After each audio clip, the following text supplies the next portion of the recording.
एक बारी से जल्दी से देख लीजिए, समझिए इसको। ये आज के न्यूज़पेपर का ही कटिंग है ये। तो इसमें 1/3 पार्टिसिपेशन के लिए बोला है। विकसित भारत जी राम जी स्कीम, इसको कई दिनों से हम लोग पढ़ रहे हैं। ये एमजी नरेगा की जगह पर आया है। ठीक। अब इस इस करंट में बस इतना ही याद करना है। अब बाकी जो क्वेश्चन है वो ये मैंने आपको दे रखा था ग्रुप में। ये पॉलिटी के स्टैटिक पोर्शन का क्वेश्चन है और ये एग्जाम, ये जितने भी क्वेश्चंस हैं ये सारे आयोग ने अभी तक किसी न किसी एग्जाम में पूछा है। आपका जो सिलेबस है, एक बार सिलेबस आप गो थ्रू होइएगा। मैंने कहा भी था कि सिलेबस अपने टेबल के सामने आपको लगा लीजिए, उसको पर डे किसी भी लेजर टाइम में देखिए कि हमारे सिलेबस में क्या क्या पोर्शन है। उसी सिलेबस में एक जगह आपको लिखा है पंचायती राज इंस्टीट्यूशन, PRI। जीएस वाले सिलेबस में देखिएगा, पॉलिटी वाले सेक्शन में वहीं पर ये लिखा है। क्योंकि ये करंट का मुद्दा है इसलिए इसका स्टैटिक पोर्शन हमारा सब तैयार होना चाहिए। इस पूरे क्वेश्चन का सारांश ये है कि सेंट्रल में सेंट्रल में क्या होता है, आपका लोकसभा, राज्यसभा। फिर स्टेट में क्या होता है, विधानसभा, और जहां पर विधान परिषद है वो।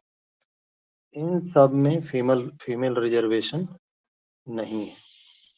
जबकि इसके नीचे जो दो बॉडी होती है that is Panchayati Raj institutions, panchayat, और दूसरा म्यूनिसिपैलिटीज जैसे नगर निगम वगैरह।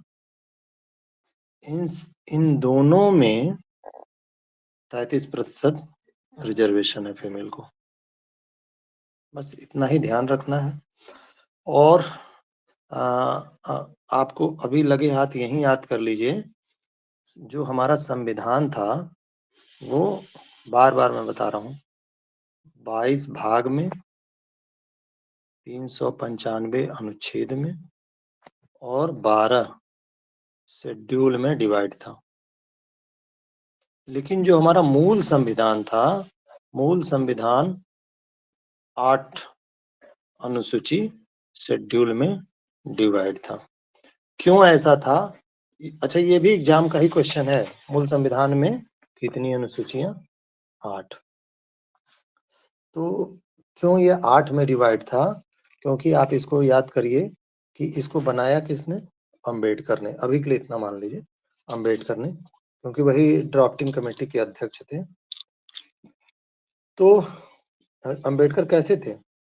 उनका कहीं भी ड्रेसअप देखिए तो सूट बूट में रहते थे, यानी ठाठ वाठ 8।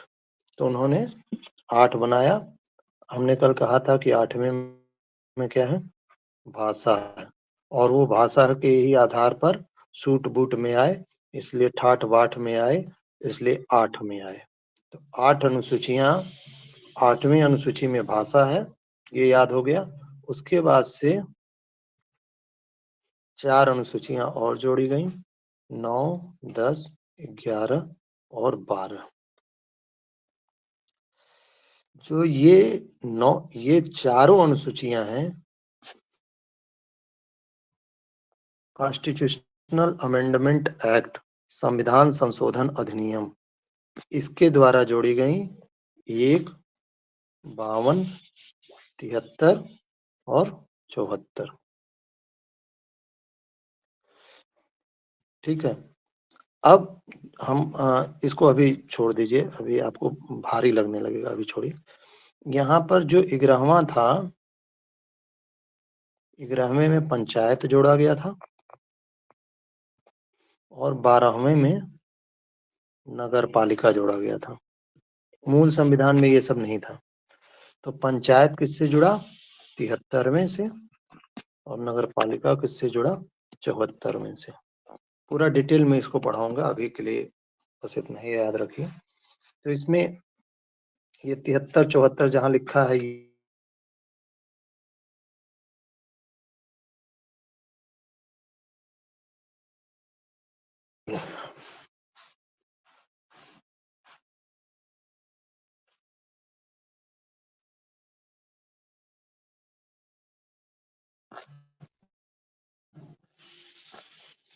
अब देखिए कल डेंटल का मैंने पेपर सॉल्व कराया था।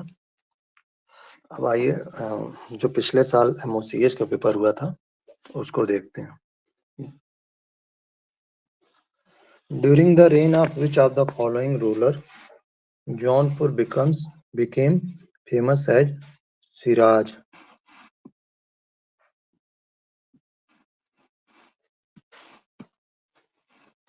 Siraj of India. तो इस कहानी की पृष्ठभूमि ये है कि सिराज एक जगह है, वो है ईरान। ईरान में स्थित है, और ईरान यानी फारस कहते थे।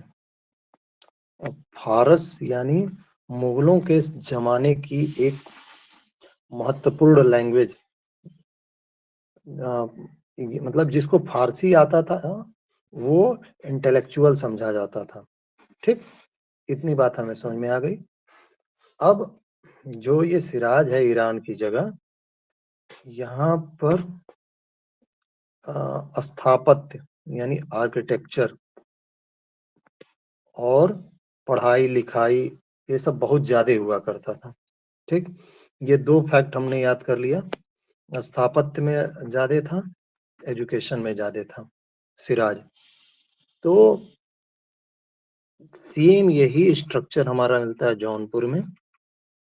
जौनपुर में भी आर्किटेक्चर बहुत ज्यादा थे। जैसे इम्पोर्टेंट है, याद करना है। अटाला मस्जिद कहाँ पे है? जौनपुर में है। अटाला मस्जिद जौनपुर में है, इसको रटना है, एग्जाम में आता है क्वेश्चन। जौनपुर में है। जौनपुर शिक्षा का गढ़ हुआ करता था। ठीक, तो ठीक है, इसीलिए इसको पूर्व का सिराज कहा जाने लगा या सिराजे हिंद कहा जाने लगा। भारत के सिराज या सिराजे हिंद। इतनी बात क्लियर हो गई। फिर इस समय जौनपुर में जो राजा था वो सरकी वंश का था। और इसके वजह से जो सरकी वंश का राजा था उसका नाम था इब्राहिम शाह सरकी। ठीक है, तो हमको अब दो चीज समझ में आ गया कि सिराज है मोहम्मद सिराज, इंडियन क्रिकेटर। अब हमको ऐसा इमेजिन करना है कि ये, मतलब इसमें तो ये सही है। क्वेश्चन ये भी पूछता है जौनपुर सिराजे हिंद के रूप में फेमस हुआ किस वंश के समय? जैसे अभी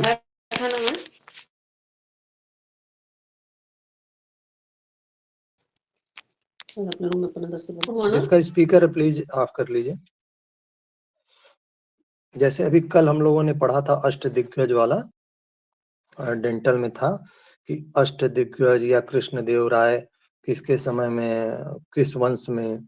तो तुलु वंश में। तो इसी तरह ये सरकी वंश वाला भी इम्पोर्टेंट है। तो सरकी वंश, सिराज, मोहम्मद सिराज बालर के हाथ से गेंद सरक जाती है, बॉल फेंकते हैं तो सरकती बहुत तेज है, क्योंकि फास्ट बॉलर है ना ये।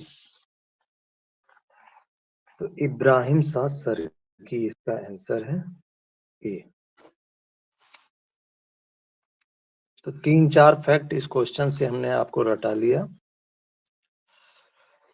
Which of the following is not additive primary colour? तो आरबीजी होता है,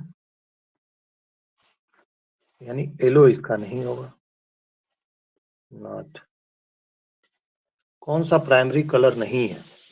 तो येलो प्राइमरी कलर नहीं है।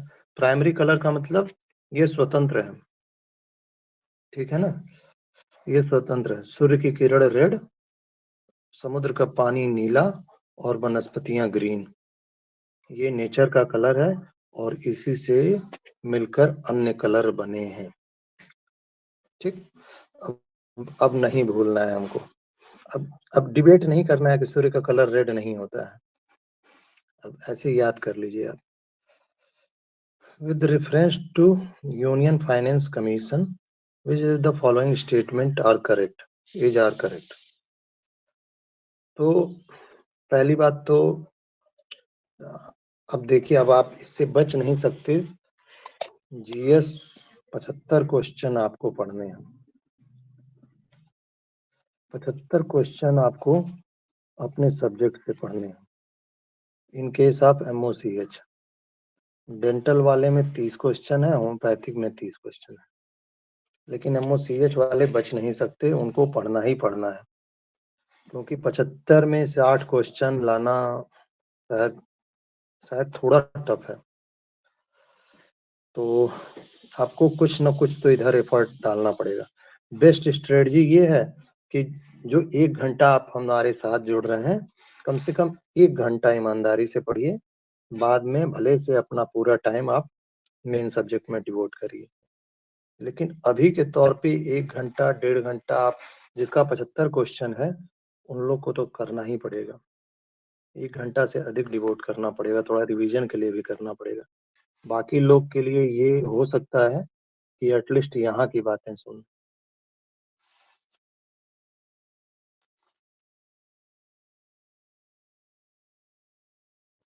तो कॉन्स्टिट्यूशनल बॉडी,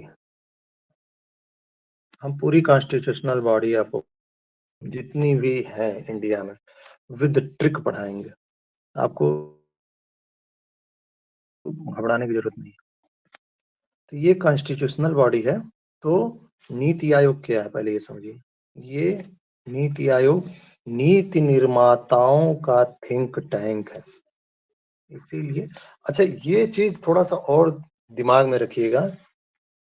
जब एनडीए सरकार आई है ना, भाजपा वाली, नेशनल डेमोक्रेटिक अलायंस, जिसमें भाजपा प्रमुख पार्टी है, जब से ये लोग सत्ता में आए हैं, तब से इन लोगों ने स्कीम के नाम ऐसे ऐसे रखे हैं जिससे खुद उसका सारा डिस्क्रिप्शन हो जाए। जैसे आयुष्मान योजना, तो क्या है, प्रति परिवार 5 लाख रुपया का हेल्थ इंश्योरेंस है, इसलिए आयुष्मान है। इसी तरह नीति का मतलब नीति नियंता, और नीति नियंता ये योजना आयोग का नया नाम है। योजना आयोग क्या है, नॉन कॉन्स्टिट्यूशनल बॉडी है।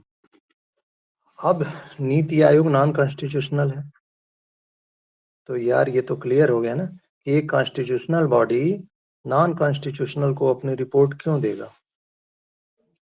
तो दो गलत, ये गलत। अब सी और डी में से कोई एक लगाना है। अब आपकी किस्मत सही होगी तो सही हो जाएगा, नहीं सही होगी तो गलत हो जाएगा। अब लेकिन ऐसे क्वेश्चन में प्रयास ये करना चाहिए कि इसको ऐसे गोला लगाइए, इन दो को ऐसे उड़ाइए, आगे अपना पेपर सॉल्व करिए। फिर लास्ट में एक, जब इस तरह से करेंगे ना, 150 क्वेश्चन पे पहुंचेंगे, तब आपके अंदर से ये 150 क्वेश्चन करते करते ये फीलिंग्स आने लगेगी कि यार ऑलमोस्ट, हम, मुझे लगता, गिनने मत जाइए, ऑलमोस्ट आपको लग जाएगा यार हमारा 70+ सही हो रहा है, विदाउट एनी कंफ्यूजन। फिर इस क्वेश्चन को आप ऐसे लिख लीजिए, और एकदम लास्ट में डिसाइड करिए कि आपको इसको करना है कि नहीं, एक्स्ट्रा एज लेनी है कि नहीं, क्योंकि भाई 75% आपका नंबर जुड़ेगा।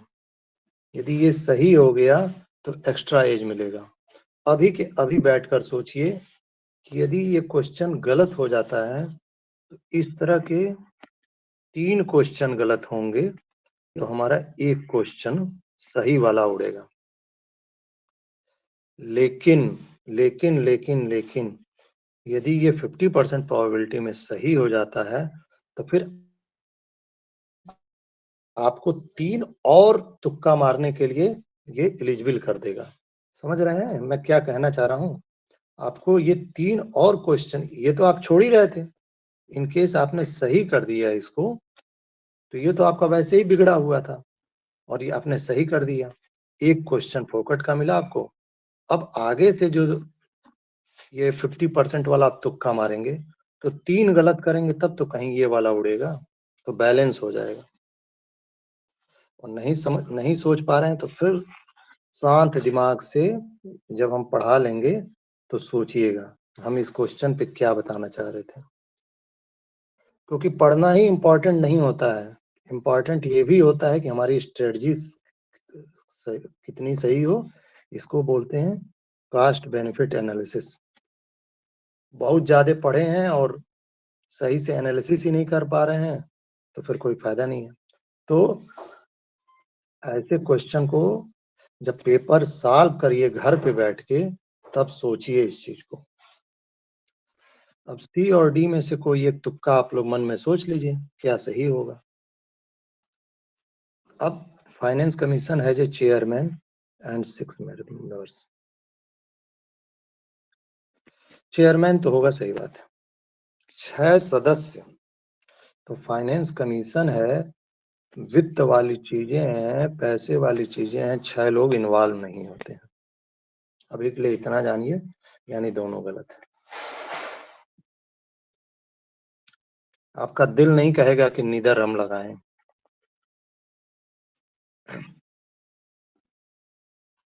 ये करंट का क्वेश्चन है, छोड़िए। देखिए डेंटल का क्वेश्चन आ गया।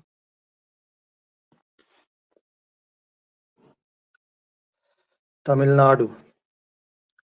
तमिलनाडु में क्या है? अब ये ऑप्शन देख लीजिए, 1 2 3 4, 1 2 3 4। चलिए अब यहाँ देखिए, एक कोई कट जाएगा अभी। उत्तर प्रदेश में देखिए, उत्तर प्रदेश में सबको मालूम है नरोरा। B51, B51। बस खत्म, सारी कहानी खत्म यहीं पर। अब देखिए उत्तर प्रदेश में नरोरा क्यों है? नरोरा। ये चिल्ला के कह रहा है बेटा तुम्हारा क्वेश्चन गलत हो जाए, उत्तर गलत हो जाए तो मत रो। उत्तर गलत होने पर भी मत रो। नरोरा। तो बी का 1। क्लियर? गुजरात का समझते हैं। गुजरात में है मोदी काका। मोदी काका है नी काकरापारा। तो सी का 2। फिर आई कर्नाटक। कैगा। कैगा यानी काग, काग यानी काक, काक यानी कौआ, कौवा यानी हम वो गाना याद कर लिए, छत पर काला कौआ बैठा काए काए करता रहता, यानी कर्नाटक। नाटक कर रहा है ना कौवा, तो ये हो गया कर्नाटक। तो डी का 3rd। Tamil Nadu. Couldn't coulomb. Couldn't coulomb. Couldn't coulomb या कुडन कलम, इसका इंग्लिश प्रोनाउंसिएशन ये भी लिखा जाता है। तो यह है चापाकल। तो चापाकल यानी वो अरे वो पुराने जमाने में वो जो नल होता था ना, जो अरे सनी देओल उखाड़ता है, तो ये वाला जो नल है वो कहाँ मिलता है? मिलना। वहां तक उसको कुंडी लगाना पड़ता है, गाड़ना पड़ता है। तो ए का 4। न्यूक्लियर पावर हम आपको अच्छे से पढ़ाएंगे जितने हैं सारे। अभी के लिए ये 4 रटी। Indian grain storage management and research institute. तो देखिए पहले वाराणसी, यहाँ पर सब्जी पाई जाती है, वेजिटेबल वाला है ये। अच्छा, जो एग्जाम में सबसे महत्वपूर्ण चीजें हैं मैं वही बता रहा हूँ, तो इसलिए आप नोट डाउन करते चलिएगा। तो ये वाराणसी। कानपुर में पल्स है।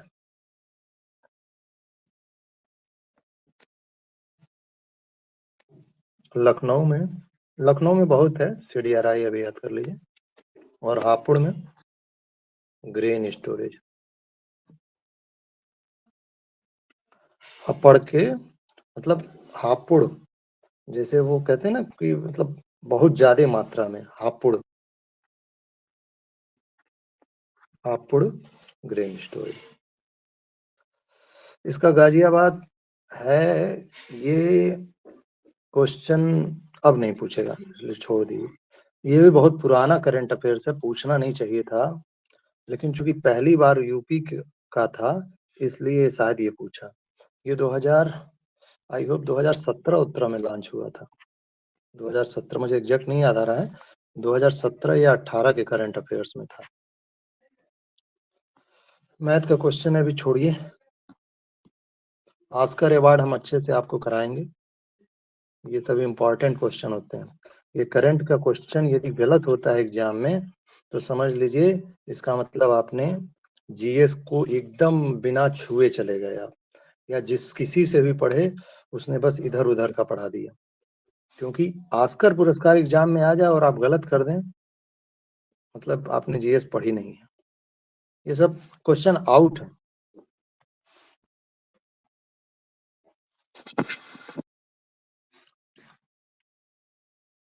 तो ये मार्च 2026 में जो आएगा वो हम लोग पढ़ेंगे। With reference to the post of the governor, as per the provision of the Constitution of India, कौन सा सही है? Governor holds office till the pleasure of the president, यानी राष्ट्रपति के प्रसाद पर्यंत। तो ये तो सही है ही, गवर्नर को राष्ट्रपति के प्रसाद पर्यंत ही रहेगा, क्योंकि यहाँ सेंटर है और यहाँ स्टेट है। दोनों में मेन लीडर कौन है? यहाँ प्रेसिडेंट है, यहाँ गवर्नर है। लेकिन लेकिन यहाँ सारी सत्ता किसमें समाहित है? पीएम में, इधर सीएम में। तो प्रेसिडेंट होगा गवर्नर, ठीक। पीएम कहेगा कि आप इनको हटा दीजिए, तो इनके कहने पर प्रेसिडेंट गवर्नर को हटा देंगे, ये सही है। He has power to issue ordinance under the article 214। अब यहाँ पे देखिए, ओनली वन तो नहीं, यहाँ पहले अभी समझिए, जो प्रेसिडेंट है उसके अध्यादेश जारी करने की शक्ति 123 आर्टिकल में, ठीक। गवर्नर में यही उल्टा हो जाता है 213। मैं आपको प्रेसिडेंट और गवर्नर का जब आर्टिकल पढ़ाऊंगा ना, दोनों एक साथ कोरिलेट करके पढ़ाऊंगा, आपको बहुत मजा आएगा, क्योंकि जो प्रेसिडेंट है वही गवर्नर है। तो अभी के लिए इसको छोड़ दीजिए और इतना याद रखिए कि 1 2 3 में सेंटर है। आर्टिकल नंबर 123 में प्रेसिडेंट अध्यादेश जारी करता है। अध्यादेश क्या होता है? जब संसद का काल नहीं चल रहा है, जैसे संसद के 3 सेशन होते हैं ना, मानसून, विंटर और समर। तो जब जब जब सेशन नहीं चल रहा हो, तब यदि कोई एक्ट लाना हो, तो डायरेक्ट प्रेसिडेंट के आदेश से वो एक्ट में कन्वर्ट हो जाता है। तो वही है अध्यादेश। अभी के लिए इतना ही ध्यान रखिए। ये दूसरा गलत है, करेक्ट पूछा है ना, दूसरा गलत है, ये गलत हो गया, ये गलत हो गया, ओनली वन। इस वाले क्वेश्चन में डी, जब 1 सही है तो ये डी गलत हो गया पहले ही। इन 3 में से छांटना है। अच्छा, नहीं याद आ रहा है ना, तुक्का मारने की गलती आप किए यदि, तो निश्चित तौर पे आपका नंबर कटेगा। ऐसे क्वेश्चन में केवल 33% प्रोबेबिलिटी होती है सही होने की, ये थ्योरेटिकल है।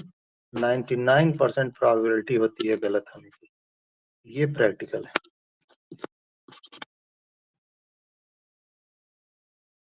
तो इसलिए कभी भी इस तरह के टाइप के क्वेश्चन में हाँ, बहुत, यदि आप फँस गए हैं, अब लग रहा है कि अब तो यार 60 वैसे भी नहीं पहुँच रहा है, एक उड़ा दिए हैं हम इसको, तब आप इसमें तुक्का मारिएगा। और ऐसे क्वेश्चन के लिए आप वहाँ पर जल्दी से ऐसे कर लीजिएगा, ठीक? और जैसे सपोज़ दैट आप इस क्वेश्चन में कुछ भी नहीं आता है, इस क्वेश्चन को पढ़े, तुरंत इस क्वेश्चन को ऐसे काट दीजिएगा। मतलब रिवीजन के समय आपको इसको देखना भी नहीं है। देखेंगे फिर आपका समय जाया होगा। अब आइए, ये ओडीओपी वाला है। 75 जिलों की ओडीओपी हम आपको पीडीएफ प्रोवाइड करेंगे, उसको कोड के साथ एक दिन ब्रीफ करेंगे, क्योंकि कोड यदि दिमाग में बैठ गया, रटने की जरूरत नहीं है, तो ये एग्जाम में कभी गलत नहीं होगा। जैसे अभी देखिए, अभी बताऊंगा ना ये 4, तो आप जिंदगी भर नहीं भूलेंगे। अमरोहा यानी अमर, राम नाम सत्य है, महात्मा गांधी अमर रहे। तो जब कोई आपके घर में अमर हो जाता है, तो गाजा बाजा सब बजता है। ए का 4, विदाउट एनी कंफ्यूजन, ठीक। अब आइए गाजीपुर। गाजीपुर का मतलब गजनी, और गजनी मूवी में क्या होता है, वो पता नहीं उसको शॉर्ट टर्म मेमोरी क्या कुछ, क्या था कुछ उसके डिजीज का नाम, वो तुरंत तुरंत भूल जाता था, वो जो आमिर खान है। तो अपने दीवार पर फोटोज टांगता था। जूट वॉल हैंगिंग, बी का 3rd। मेरठ, मेरठ में प्रवीण कुमार और पता नहीं क्या क्या क्रिकेटर, कितने क्रिकेटर हुए हैं। तो स्पोर्ट्स। आजमगढ़, ये है आजम खान के काले कारनामे। देख रहे हैं बाबा जी कितना पीछे पड़े हैं, सारा उनका यूनिवर्सिटी यूनिवर्सिटी सब तहस नहस। Black pottery. ये 4 क्वेश्चन अब कभी नहीं भूलेगा। मैथ का क्वेश्चन अभी छोड़ दीजिए।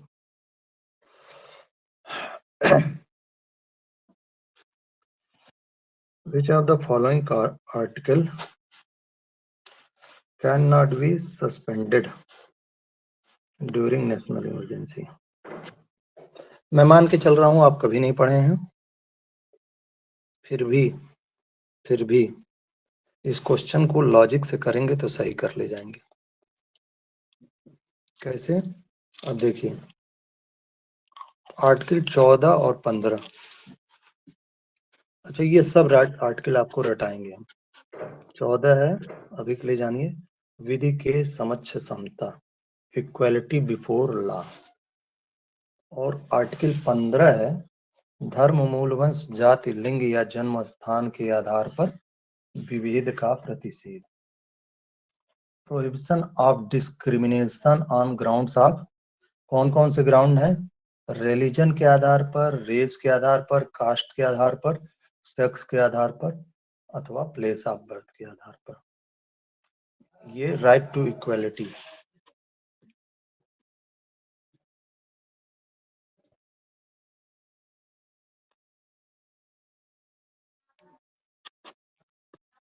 Right to equality.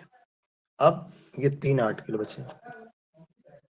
अब यहाँ देखिए, नेशनल इमरजेंसी, यानी मोदी जी आए और खूब नेशनल इमरजेंसी का प्रचार किए कि इंदिरा गांधी के समय में लोकतंत्र की हत्या, ठीक। यानी 21 की हत्या हुई होगी। 21 को, 21 तो ऐसा चीज है जिसको कोई सस्पेंड कर ही नहीं सकता है, ठीक। तो 21 आएगा। क्लियर? अब आइए, व्हाट अबाउट 22 एंड 20? अब ये तो खत्म हो गया। अब 20 क्या है, कोई बताएगा? आर्टिकल 20 क्या है?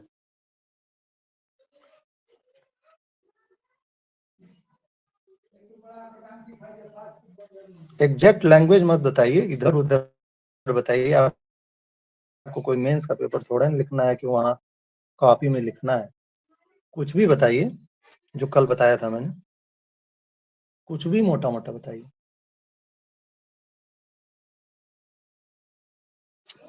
अरे हमने कहा था कि 0 यानी फांसी और 2 यानी या तो अपराध होगा या तो निरपराध होगा।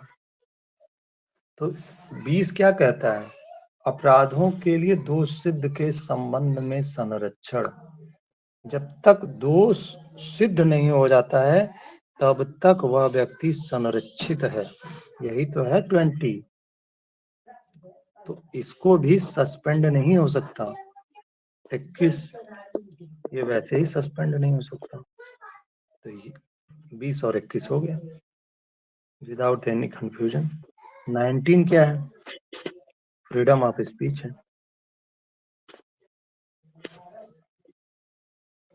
तो भैया इसी को तो बंद किया था ना इंदिरा गांधी ने, इसीलिए तो इमरजेंसी लगाई थी।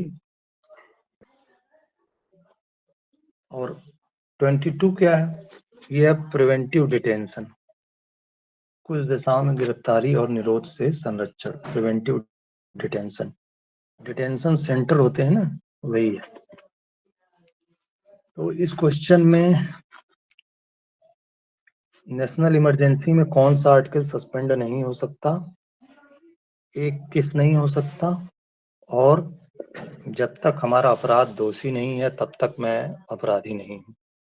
तो आर्टिकल 20 और 21। आजकल इस चीज को और लिंक करिए, मीडिया ट्रायल होता है ना आजकल, कोर्ट से पहले ही अपराधी घोषित कर देते हैं लोग। तो 20 और 21 करंट का क्वेश्चन है, छोड़ दीजिए, कोई जरूरत नहीं है।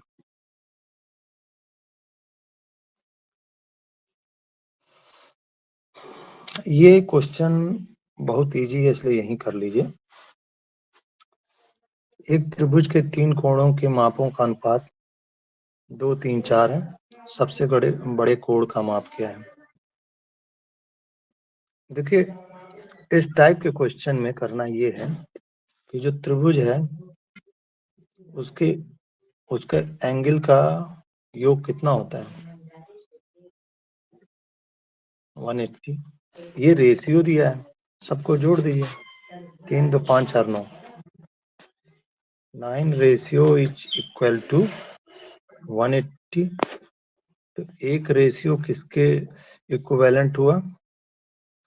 180 डिवाइडेड बाई 9 यानी 20। सबसे बड़ा कोण 4 है, तो सबसे बड़ा ये 4 रेशियो में है, तो ये एक रेशियो की वैल्यू 20 आई, तो 4 रेशियो की वैल्यू 80 हो जाएगी विदाउट एनी कंफ्यूजन।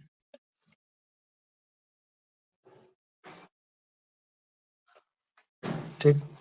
अब यदि ऐसे नहीं समझ में आ रहा है तो आप इसको, अच्छा ये इतना आसान है कि इसको और एक्सप्लेन करना है क्या, मुझे बताइए। आप ये आंसर से भी चेक कर सकते हैं।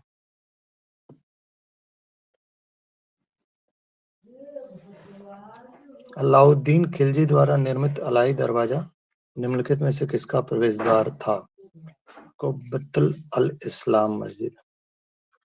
इस क्वेश्चन को क्लास के बाद ट्राई करिएगा ऑप्शन से करने के लिए। जो 17वां क्वेश्चन है ये बिल्कुल करंट का क्वेश्चन है, न्यूज़पेपर का, इसको पढ़ने की जरूरत नहीं है, नहीं पूछेगा। उद्देश्य का संविधान निर्माताओं के मन की कुंजी है, किस मामले में उच्चतम न्यायालय ने इस बात से सहमति प्रकट की? तो ये बेरुबारी मामला था, इसको याद करना पड़ेगा आपको। ये जो संविधान के इम्पोर्टेंट सेइंग्स हैं लगभग 8-9 सेइंग है, ये मैं आपको बताऊंगा विद द ट्रिक।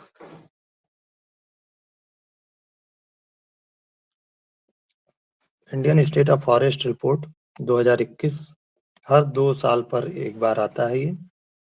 तो 2025 2021, 23, 25 तो 2025 में आएगा और 2026 के एग्जाम के लिए इम्पोर्टेंट हो जाएगा। लेकिन हर बार कोई चेंज वेंज होता नहीं, इसलिए जो कंसेप्ट है उसको समझिए।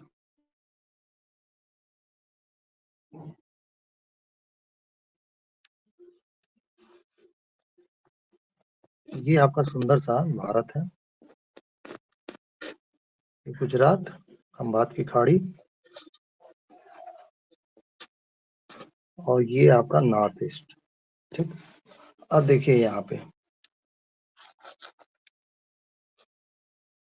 इसके नीचे ये 0 डिग्री गया है, इक्वेटर कहते हैं इसको। ध्यान से समझिएगा, बिल्कुल बीचों बीच से 23.5 डिग्री गया है, जिसको ट्रॉपिक ऑफ कैंसर कहते हैं, कर्क रेखा। और नीचे 23.5 डिग्री साउथ गया है, मकर रेखा, ट्रॉपिक ऑफ कैप्रिकॉर्न। अब जो मानसून होता है, अभी मोटा मोटा समझिए, ऐसे हवाएं चलती हैं, इसको नॉर्थ साउथ, चूंकि साउथ से और इधर ईस्ट, साउथ से साउथ ईस्ट से चल रही है, तो इसलिए इसको साउथ ईस्ट ट्रेड विंड कहते हैं। जब ये इक्वेटर से गुजरती है, ये पानी है, कौन सा पानी है? Indian ocean. यहाँ बे ऑफ बंगाल है, यहाँ अरेबियन सी है। तो साउथ ईस्ट ट्रेड विंड जब चलती है और यहाँ पर सन सीधा चमकता है इक्वेटर पर, यानी पानी को गर्म कर देता है। तो एक अभी के लिए मोटा मोटा समझिए कि एक कोरियालिस इफेक्ट होता है, जिससे ये हवाएं जब इक्वेटर को क्रॉस करती हैं तो अपने बाई मतलब दाहिनी ओर ऐसे मुड़ जाती हैं। अब इसका नाम हो जाता है साउथ वेस्ट ट्रेंड विंड, दक्षिणी पश्चिमी मानसून। और ये ऐसे चलती हुई यहाँ पर आती है और यहाँ पर और ज्यादा ह्यूमिडिटी को लेती है, और यहाँ पर मिजोरम, मेघालय, यहाँ पहाड़ी है, इससे टकराती है और यहाँ अपना सारा पानी गिरा देती है, क्लाउड अपना सारा पानी गिरा देती है। ठीक, तो ये बात समझ में आया कि मध्य प्रदेश में पानी आएगा ही नहीं तो वनाच्छादन कहाँ से होगा, फॉरेस्ट कवर कहाँ से होगा। तो ये मध्य प्रदेश नहीं होगा। अब थोड़ा समझिएगा, ट्रिक है थोड़ा सा। अरुड़ा, नागा, मीनो, मीनो यानी मणि, मजोदे, मजोदे, ये जो नॉर्थ ईस्ट है ना, यहाँ ऐसे है अरुड़ा, नागा, मीनो, मजोदे, इस सीक्वेंस में है। उत्तर से दक्षिण का निम्न निम्न राज्यों को उत्तर से दक्षिण के क्रम में सजाइए, नॉर्थ टू साउथ सीक्वेंस में सजाइए। एग्जाम का क्वेश्चन है, उसका ट्रिक है अरुड़ा, नागा, मीनो, मजोदे। अब यहाँ पर देखिए हम क्या बताना चाह रहे हैं कि अब जितना ये ऊपर रहेगा, यहाँ जब ये हवाएं चल रही हैं तो पानी तो इधर ही बरसा देगा ना यार, यहाँ पर। इसीलिए तो यहाँ पर सबसे ज्यादा पानी होता है, मेघालय यहाँ पे है, इसीलिए तो इसका नाम मेघालय है। मेघ यानी बादल, आला यानी घर, तो इसलिए यहाँ पर सबसे ज्यादा बादल यानी सबसे ज्यादा पानी, तो 3 वाला ऑप्शन सही है। अब मिजोरम, अरुड़ा, नागा, मीनो, मजोदे, मिजोरम नीचे है, इसी के ऑलमोस्ट पैरेलल है, तो यहाँ पानी ज्यादा आएगा। मणिपुर से मणिपुर से ज्यादा आएगा, तो मेघालय, मिजोरम, 3 और 4।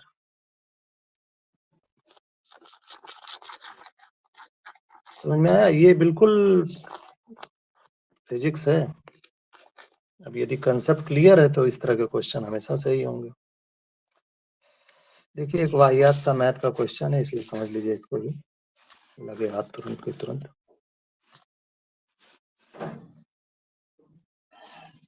ध्यान से देखिएगा। x minus 3/5। अच्छा, √2 का मतलब क्या होता है? 2 रेज टू द पावर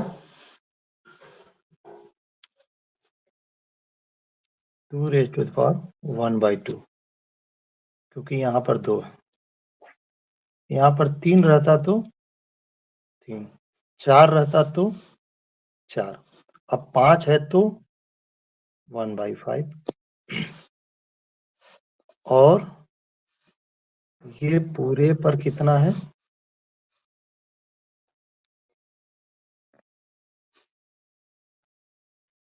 -5/3, और ओवरऑल कितना है? 5। तो क्या दिक्कत है? इसको सॉल्व करिए, आंसर आ जाएगा। इस 5 से ये 5 गया,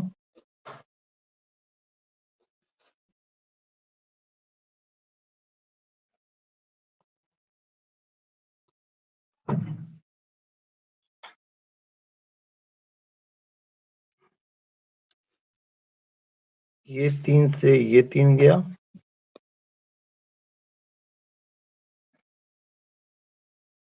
-3/5, ये 5 से ये 5 गया, माइनस से माइनस हो गया, यानी x आ गया।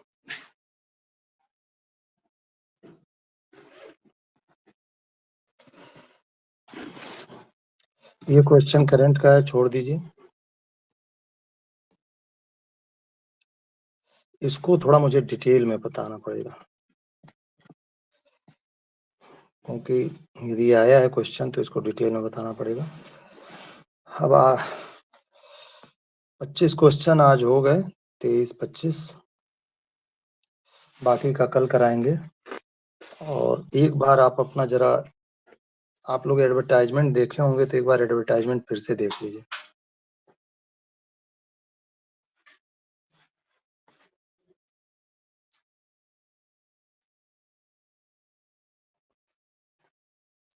ये एडवर्टाइजमेंट भी अपने सामने रखिए, या सबकॉन्शियस माइंड में बैठा कर रखिए कि आपका ये सीधी भर्ती का एग्जाम है, लेकिन फिर भी स्क्रीनिंग एग्जाम होगा, लिखा है।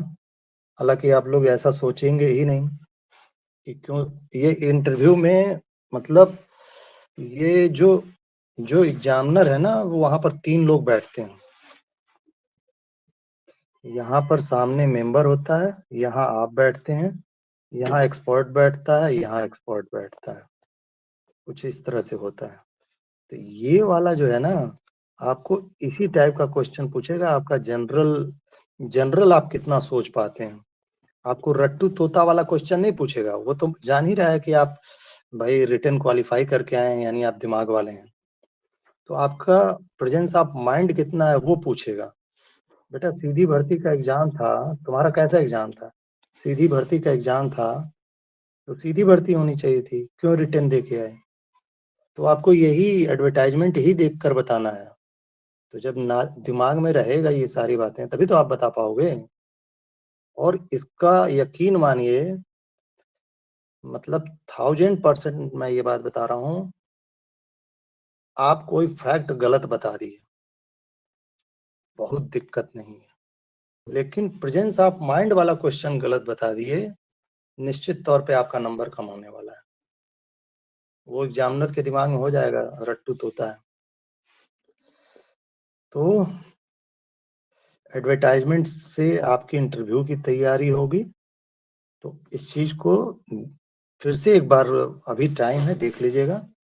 सीधी भर्ती है, लेकिन सीधी भर्ती में यहाँ लिखा हुआ है कि यदि कैंडिडेट ज्यादा होते हैं तो हम स्क्रीनिंग कराएंगे, इसलिए हुआ है स्क्रीनिंग। लेकिन अभी भी ये सीधी भर्ती ही है। अब सीधी भर्ती का नंबर यहाँ पर इस बार जोड़ दिया है।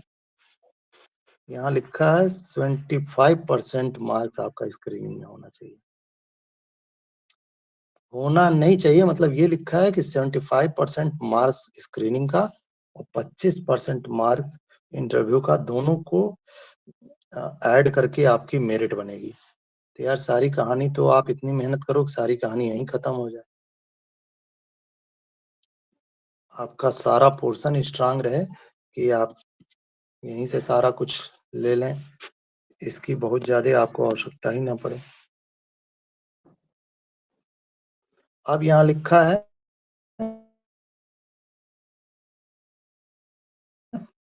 स्टैंडर्ड क्या है, मतलब where screening examination is held, only such candidates as qualify in the screening examination will be entitled for interview as per the standard of the commission। 884 seat है, इसको भरने के लिए 60 क्वेश्चन लाना ही लाना है मिनिमम, क्योंकि यहाँ लिखा है 40% मार्क्स आपको अटेंड करने हैं आउट ऑफ 40%, यानी 150 का आउट 40% यानी 60 क्वेश्चन आपको करने हैं। 60 क्वेश्चन देख लीजिए कहाँ कहाँ से आएगा, वही चीज लिखा है। और सेम चीज आपका इंटरव्यू में है, तो खैर इंटरव्यू में तो 40 नंबर आ ही जाएगा, और इस 40 का 25% जुड़ेगा। ये है आपका। चलिए किसी को कोई डाउट है?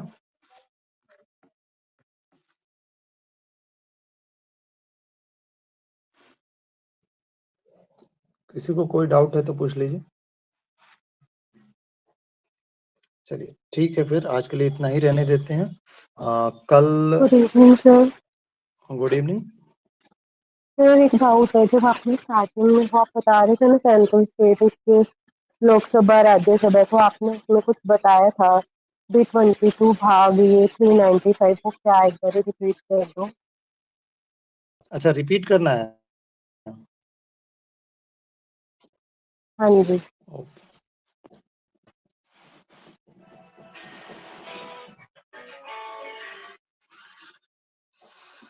Just a minute.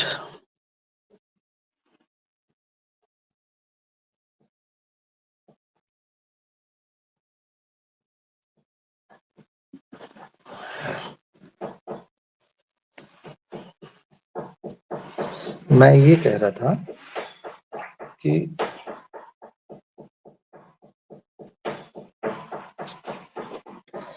Modi ji हैं यहाँ पर नई दिल्ली में, तो मोदी जी आपके लोकसभा सांसद हैं, और लोकसभा सांसद होने के बाद से लोकसभा में जितने मेंबर हैं उनके नेता हैं, और चूंकि ये बहुमत में है इसलिए ये प्राइम मिनिस्टर है, प्राइम है। ठीक। अब एक सुधा मूर्ति का नाम सुने होंगे आप लोग, इन्फोसिस की चेयरमैन की वाइफ है, नारायण मूर्ति की। ये राज्यसभा की सांसद हैं, राज्यसभा के मेंबर हैं यानी सांसद हैं। अब इन दोनों ही जगहों पर फीमेल को रिजर्वेशन नहीं है। सेम इफेक्ट आपका जब और नीचे उतरेंगे तो स्टेट होता है। स्टेट में योगी जी हैं, योगी जी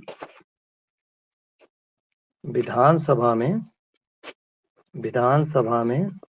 विधानसभा के मेंबर हैं यानी एमएलए हैं, और चूंकि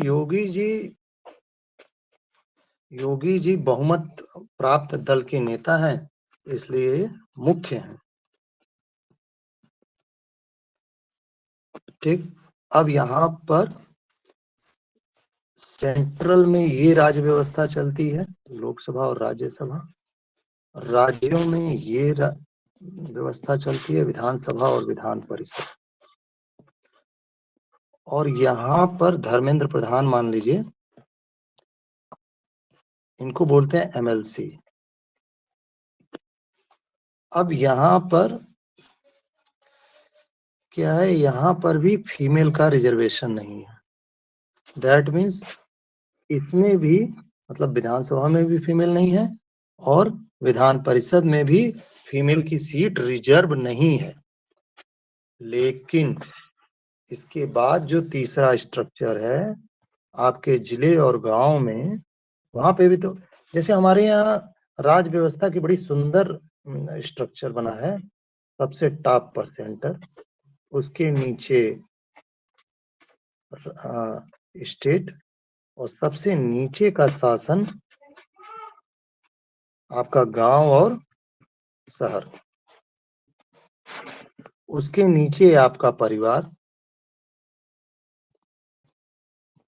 और वहां पर शासन चूंकि पैट्रियार्कियल सेटअप है तो मेल मेंबर का। हालांकि ये सब अब टूट रहा है। तो ये यही चीज आपको बताया है कि इन दोनों जगहों पर फीमेल को कोई रिजर्वेशन नहीं है, लेकिन गांव और शहर में फीमेल की सीट निर्धारित है कि 33% सीट प्रधानी में, 33% सीट जो प्रधानी के चुनाव में जो क्या बोलते हैं वहां पे, अरे यहाँ तो पार्षद बोलते हैं, तो ये 33% सीट यहाँ रिजर्व रहेगी नगर पालिका में। बस यही चीज है, यही पूरे पूरे इस क्वेश्चन का सार यही था। और चूंकि इस पर डिटेल इसलिए बताया स्टैटिक पोर्शन क्योंकि आपके सिलेबस का ये टॉपिक है। क्लियर हुआ? मोटा मोटा मोटा यही बताना चाहेंगे थे कि हमारी राज्य व्यवस्था लिखवाया था ना यूथ वाला, उसके बाद यूथ वाला, तो इसमें क्या है? मोटा मोटा मैं यही बताना चाह रहा था कि हमारे केंद्र और राज्य में दोनों राज व्यवस्थाओं में 33% रिजर्वेशन नहीं है, अभी तक नहीं है। उसकी मांग हो रही है लेकिन अभी तक नहीं है। बाकी ये जो 73-74 है, 73 पंचायत का है और 74 नगर पालिका का है। इसमें मत घबराइएगा, फिर डिटेल में पढ़ाएंगे। चलिए, और किसी को कोई डाउट है? चलिए ठीक है, फिर कंक्लूड करते हैं आज के लिए। Thank you, good night.